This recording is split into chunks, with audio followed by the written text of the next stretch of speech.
নমস্কার বন্ধুরা, বেঙ্গল আয়ুর্বেদ চ্যানেলে তোমাদের সকলকে অনেক অনেক স্বাগত। আমি প্রান্তিক গুহ, জেভিটা street ayurvedic medical college and হসপিটালে ফাইনাল ইয়ার ছাত্র। সো অনেকদিন ধরেই কথা কিন্তু উঠছিল যে দুটো নতুন প্রাইভেট মেডিকেল কলেজ এবার কিন্তু ওপেন হবে, বাট ওদের পারমিশন পেতে এবার একটু লেট হয়ে গেছে। সেই জন্য সমস্ত রাউন্ড যখন কমপ্লিট হয়ে গেছে, তারপরে আবার একটা স্পেশাল স্টে ভ্যাকেন্সি রাউন্ড ডাব্লিউবিএমসিসি কিন্তু নোটিশ জারি করে দিয়েছে। তোমরা হয়তো এর আগে কথা শুনেছো যে কবে হবে কবে হবে।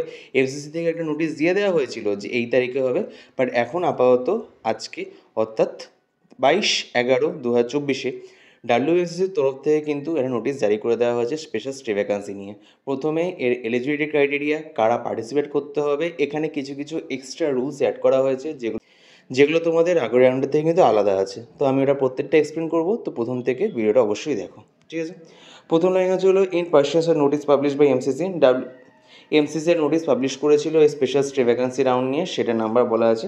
এটাই বলা আছে যে the candidates who are not allotted till extended stay vacancy round are eligible to participate in this round of the counselling with fresh registration and payment of the counselling fees once second. Okay, মানে এর একটাই অর্থ, তোমাদের যদি এর আগের round অবধি কোনো কলেজ অ্যালটমেন্ট না হয়ে থাকে, তোমরা এখানে ডাইরেক্ট চলে আসছো না যে না তোমাদের ফার্স্ট রাউন্ড সেকেন্ড রাউন্ডে যেরকম হচ্ছিলো তোমরা কলেজ পাচ্ছ না, তোমরা ডাইরেক্ট চলে আসো, জাস্ট চয়েস ফিলিং করতে হতো।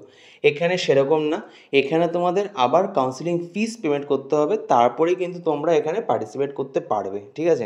এটা একটু মাথায় রাখো। অনেকে এটা মনে করতে পারে যে না আমরা তো অলরেডি একবার করেছি, আমরা কলেজ পাইনি, আবার কেন রেজিস্ট্রেশন করতে যাবো। এখানে ক্লিয়ারলি বলে দেওয়া আছে ফ্রেশ রেজিস্ট্রেশন করতে হবে এই রাউন্ডের জন্য, যারা একমাত্র কলেজ পায়নি তাদের জন্য, ঠিক আছে। The candidates doing fresh registration special stay vacancy round are also eligible participate in the round of counselling. মানে যদি এমন কেউ হয়ে থাকে যে না পুরো ডাব্লিউএনসিসি এমবিবিএস বিডিএস কাউন্সিলিং সে একদমই পার্টিসিপেট করেনি, তার কোনো মাথাই ছিল না করার কথা, বাট সে এখন চিন্তা ভাবনা করছে যে না সে প্রাইভেটে স্টেট করার চেষ্টা করবে, কারণ প্রাইভেটে এখন নতুন যে দুটো কলেজ অ্যাড হয়েছে সেখানে স্টেট করাতে মোটামুটি 50টা করে 100টা সিট আছে। তার মধ্যে স্টেট ম্যানেজমেন্ট দুটো ডিফারেন্ট আছে, সেটা কথা বলছি না। ওভারঅল ধরে না যে 100টা সিট আছে, তো এই 100 সিটের মধ্যে স্টেট ম্যানেজমেন্ট কোটাতে সে অ্যাডমিশন নিতে চায়। এখন তার মাথায় এসছে সেই জন্য সে পার্টিসিপেট করতে চায়, তো এখানে কিন্তু সে পার্টিসিপেট করতে পারবে। এর আগের রাউন্ডে পার্টিসিপেটের সুযোগ ছিল না, বাট এখন কিন্তু সেই পার্টিসিপেটের সুযোগ আছে, সেটা বলে দেওয়া হচ্ছে। তো কারা কারা এখানে মূলত পার্টিসিপেট করতে পারলো, যারা এর আগের রাউন্ড অবধি কোনো কলেজ পায়নি তারা ফ্রেশ রেজিস্ট্রেশন করে করতে পারবে, আর যারা পুরো কাউন্সিলিংয়ে পার্টিসিপেট করেনি তারা একদম ফ্রেশ রেজিস্ট্রেশন কিন্তু করতে পারবে। After careful consideration the full body of the counselling committee has decided to due to constant time duration admission process. এটা খুব একটা ভালো, কিন্তু তোমাদের অনেকের কাছে কিন্তু এই সুযোগটা চলে এসছে। এক্সটেন্ডেড স্টে ভ্যাকান্সি রাউন্ড যেটা ছিল, যেটা 5/11/24 করেছিল, the candidates could not report to the allotted institutes are also allowed to participate in this round of counselling with fresh registration payment of the counselling fees one second. মানে তোমাদের কাছে একটা সুযোগ করে দেওয়া হলো। অনেকেই ছিল যে যারা সাপোজ এই এক্সটেন্ডেড স্টে ভ্যাকান্সি রাউন্ডে কলেজ পেয়েছিল বাট তারা অ্যাডমিশন নেয়নি, হিসাব মতো তারা আউট অফ কাউন্সিলিং প্রসেস, মানে তারা কাউন্সিলিংয়ে পার্টিসিপেট করতে পারার কথা নয় আর। কিন্তু এখানে কিন্তু তোমাদের ডাব্লিউবিএমসিসি আবার একটা সুযোগ দিচ্ছে, তোমরা কিন্তু সুযোগটা ইউজ করতে পারো। যদি তোমরা এক্সটেন্ডেড স্টে ভ্যাকান্সিতে যে অ্যাডমিশন হয়েছিল সেখানে যদি তোমরা অ্যাডমিশন না নিয়ে থাকো, এটা ভেবে যে না কলেজটা পছন্দ হয়নি, তোমরা কিন্তু এখানে অ্যাডমিশন নিতে পারো। এখানে কিন্তু তোমাদের সেই সুযোগটা দেওয়া আছে, ওটাই এখানে বলা আছে। All the candidates have to do fresh choice filling for special stay vacancy round. Any choice submitted earlier will be treated as null and void, ঠিক আছে। মানে সাপোজ এটা কি বলছে, তোমরা ধরে রাখো যে তোমরা আগের এই স্পেশাল স্টে ভ্যাকান্সি রাউন্ডে আগে যে এক্সটেন্ডেড স্টে ভ্যাকান্সি রাউন্ড ছিল বা মপ আপ রাউন্ড ছিল, এই টাইমে যে চয়েস ফিলিংগুলো করেছিলি সেগুলো কিন্তু এখানে কোনো ভ্যালু নেই। এখানে যেমন ফ্রেশ রেজিস্ট্রেশন হচ্ছে, ঠিক সেরকমই ফ্রেশ চয়েস ফিলিং সমস্ত কিছু কিন্তু হবে, ঠিক আছে। In pursuance notice publish by WMCC, নিচে একটা কপি দিয়ে দেওয়া আছে। স্পেশাল স্টে ভ্যাকান্সি রাউন্ডে যারা, এটা কিন্তু খুব ইম্পর্ট্যান্ট লাইন, ভালো করে দেখে রাখো। এখানে বলে দেওয়া আছে যে যারা এই স্পেশাল স্টে ভ্যাকান্সি রাউন্ডে পার্টিসিপেট করবে আর তাদের যদি কোনো সিট অ্যালটমেন্ট হয়, মানে সাপোজ তারা ভুল চয়েস ফিলিং করলো, তারা ঠিকঠাক করে বুঝতে পারেনি চয়েস ফিলিংয়ে কী করতে হবে, তাদের সাপোজ ম্যানেজমেন্ট কোটা হয়ে গেল, তারা ম্যানেজমেন্ট করার সিটটা নিল না, তারা কিন্তু নিট 2025 দিতে পারবে না। ক্লিয়ারলি বলে দেওয়া আছে, ভালো করে দেখে নাও। Will not be eligible to take NEET UG exam for next year, অর্থাৎ 2025। মানে তোমাদের যদি এখানে কাউন্সিলিংয়ে পার্টিসিপেট করতে হয়, চয়েস ফিলিং করতে হয়, সমস্ত কিছু কিন্তু ভালো করে চিন্তা ভাবনা করে মাথায় রেখে তারপরে এগোতে হবে, ঠিক আছে। এবার কাউন্সিলিং শিডিউলটা একটু দেখে নিই। রেজিস্ট্রেশন শুরু হয়ে যাচ্ছে হলো 25 থেকে 26, দুদিন তোমাদের কাছে থাকছে রেজিস্ট্রেশনের জন্য। অনলাইন ফি পেমেন্ট তোমাদের ওই টাইমেই করতে হবে। তারপরে তোমাদেরকে একটা লোকেশন অ্যালোটেড করে দেওয়া হবে, সেখানে গিয়ে তোমাদের কিন্তু ভেরিফিকেশন করতে হবে।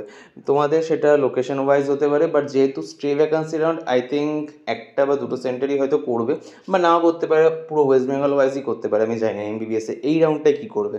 তো মোটামুটি ধরে রাখো তোমরা যেদিন রেজিস্ট্রেশন করবে তার পরের দিন তোমাদের কিন্তু ভেরিফিকেশনের জন্য মেডিকেল কলেজে যেতে হবে, ঠিক আছে। Publication of the list of successfully verified candidates এটা 28 তারিখে হবে। আর online choice filling and choice locking এটা 28 আর 29 চলবে। তো তোমাদের মূলত দুটো প্রাইভেট মেডিকেল কলেজ অ্যাড হয়েছে, সেগুলো সিট ম্যাট্রিক্সে অ্যাড হবে। আর বাকি যত মেডিকেল কলেজ আছে সেখানে খুব সম্ভবত আমি যতটা জানি সনকাতে একটা থেকে দুটো খালি আছে হয়তো, বাকি আইকিউসিটি আইকেআর এগুলো মোটামুটি ফিল আপ হয়ে গেছে, কেপিসিও ফিল আপ হয়ে গেছে। শান্তিনিকেতনে সম্ভবত একটা আছে, প্রবাবলি, আমি এক্স্যাক্টলি শিওর বলতে পারবো না।